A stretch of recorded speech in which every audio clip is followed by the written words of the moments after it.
कोल्हापुर और इचलक Ranji city traffic branch ने तेज आवाज वाले साइलेंसर के खिलाफ कार्रवाई की है। पिछले 6 माह में यातायात शाखा ने 700 से अधिक साइलेंसर जब्त किए हैं। ऐतिहासिक दशहरा चौक इलाके में इन सभी साइलेंसर पर रोड रोलर चला दिया गया। माननीय पोलीस अधीक्षक कोल्हापूर यांनी दिलेल्या आदेशाप्रमाणे आणि सूचनेप्रमाणे कोल्हापूर शहर आणि इचलकरंजी शहर येथील जे ट्रॅफिक ब्रांच आहे यांना आदेश देण्यात आले होते की शहरामध्ये जे मॉडिफाईड सायलेन्सर आहेत हे सायलेन्सर घेऊन जे काही तरुण युवक गाड्या जोरामध्ये फिरवतात, यामध्ये ज्येष्ठांना त्रास होतो, विद्यार्थ्यांना त्रास होतो, अपघात होण्याची भीती यामध्ये असते, ध्वनी प्रदूषण होतं, ध्वनी प्रदूषण कायद्याचं उल्लंघन यामध्ये होतं।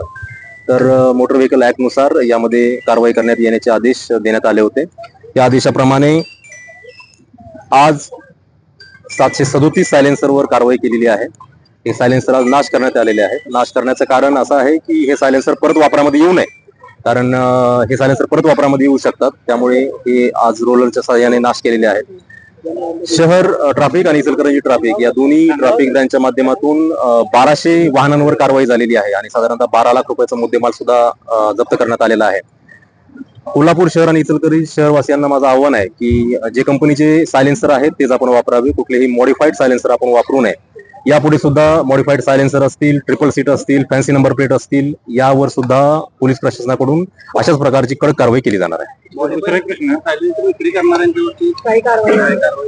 त्याची सुद्धा आपण माहिती घेत आहे। मॉडिफाईड सायलेन्सरची विक्री करणार आहेत आणि त्यांच्यावर सुद्धा आता कारवाई सुरू करणार आहे। सोशल मीडियामधनं जे दहशत माजवण्याचा प्रयत्न होतो